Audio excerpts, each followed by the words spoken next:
അതായത് ഇവൾ ഇങ്ങനെ ഇപ്പോൾ പറയുന്നുണ്ടെങ്കിൽ അവരുടെ ആരെങ്കിലും ഇതിൻ്റെ പിന്നിൽ പ്രവർത്തിക്കുന്നുണ്ട്.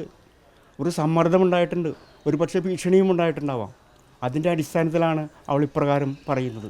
ഇത് ഈ അടയാളങ്ങളും ഇവൾ മർദ്ദിച്ചതും ഒക്കെ നമ്മൾ നേരിട്ട് ഈ അടയാളങ്ങൾ കണ്ടതല്ലേ. മാത്രമല്ല ഈ രാഹുലിൻ്റെ വീട്ടുകാരും മർദ്ദിച്ചതാണെന്ന് സമ്മതിക്കുന്നില്ലേ.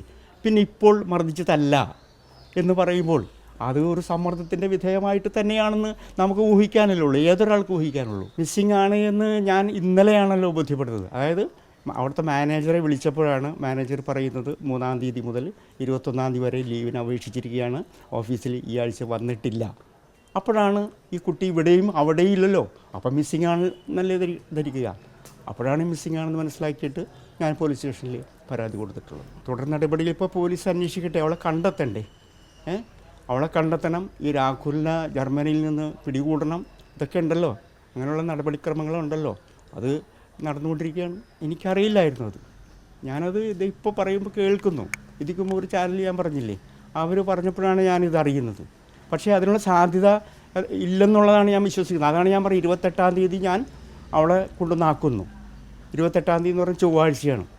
29-ാം തീയതിയാണ് ഈ അഫിഡവിറ്റിൽ ഒപ്പിട്ടെന്ന് പറയുന്നു. പക്ഷേ 29, 30, 31 തീയതികളിൽ ഓഫീസിൽ പോയിട്ടുണ്ടല്ലോ. അപ്പോൾ പിന്നെ എങ്ങനെയാണ് ഹൈക്കോടതിയിൽ വന്ന് അഫിഡവിറ്റിൽ ഒപ്പിടുക? അപ്പോൾ അതിൽ ഒരു വൈരുദ്ധ്യമില്ലേ? അത് നമ്മൾ പരിശോധിക്കേണ്ടതാണ്. കാരണം അവൾ അറ്റൻഡൻസിൽ അവിടെ ഒപ്പിട്ടിട്ടുണ്ടോ ഇല്ലയോ? കാരണം അവിടെ ഓഫീസിൽ അറിയാൻ പറ്റുമല്ലോ കൃത്യമായിട്ട്. ബുധൻ, വ്യാഴം, വെള്ളി അവൾ ഓഫീസിൽ പോയിട്ടുണ്ടെന്ന് പറയുന്നു. പിന്നീട് വെള്ളിയാഴ്ച വൈകിട്ട് ഇങ്ങോട്ട് പോരുന്നു, വീണ്ടും തിങ്കളാഴ്ച 3-ാം തീയതി ഓഫീസിലേക്ക് പോകുന്നു. പക്ഷേ ഓഫീസിൽ ചെല്ലുന്നില്ല. അത് അറിയുന്നത് ഇന്നലെയാണ്.